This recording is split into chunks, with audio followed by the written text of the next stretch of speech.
let's try this again. I got a cold. Alright. We got the motor out now, okay? We're about to put the other one back in. No big deal. But before you do that, with any motor, when you're doing a swap, while it's out, there's three things you change: the timing belt, the water pump, and the rear main seal. Because they're absolutely ridiculous to get to while they're in the car. It's possible, but why? You know, put it in there right now. You got 130,000 miles carefree. Okay. Now on the Volvo, yeah, and this particular car has an interference motor. Okay, so you have to be very careful. It has to be balanced properly, or else when you take the belt off, it will jump and it will bend the valve immediately.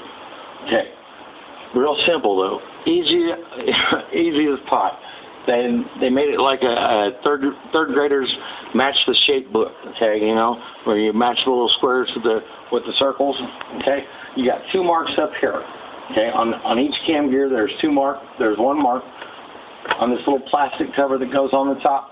That's your timing belt cover. There's two notches. Okay, you line those two up, but at the same time, this notch right here, down here on the crankshaft pulley, on the gear, it has a little notch that sticks up. Real simple. Another notch right there. You know, put the triangle with the triangle and the square with the square. Okay. Now, fortunately, they came up with a different type of tensioner pulley than what you see on most vehicles. Okay. You don't have to pull off a piston-based tensioner and then have it repressed or replace it and buy a new one.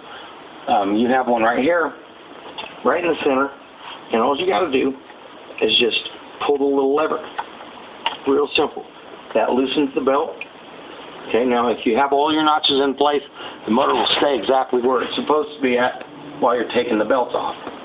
It is kind of tight, so you don't want to force it. Just take it off nice and slow.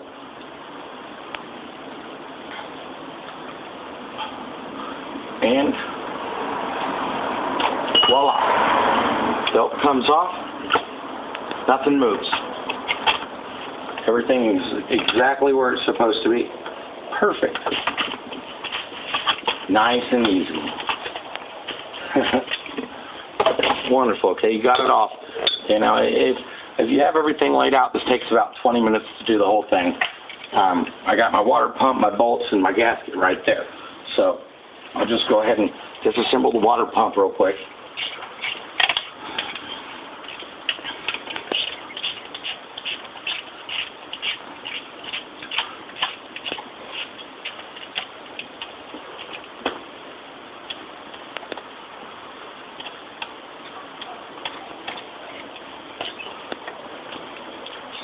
Now, I'm not sure why, but the Volvo water pumps, they come with new bolts.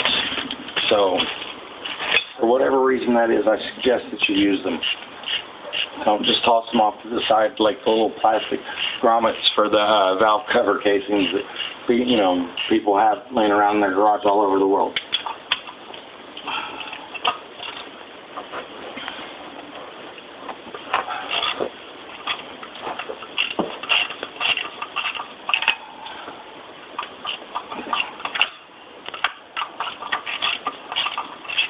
Alright, I'll be right back after the water pump comes off.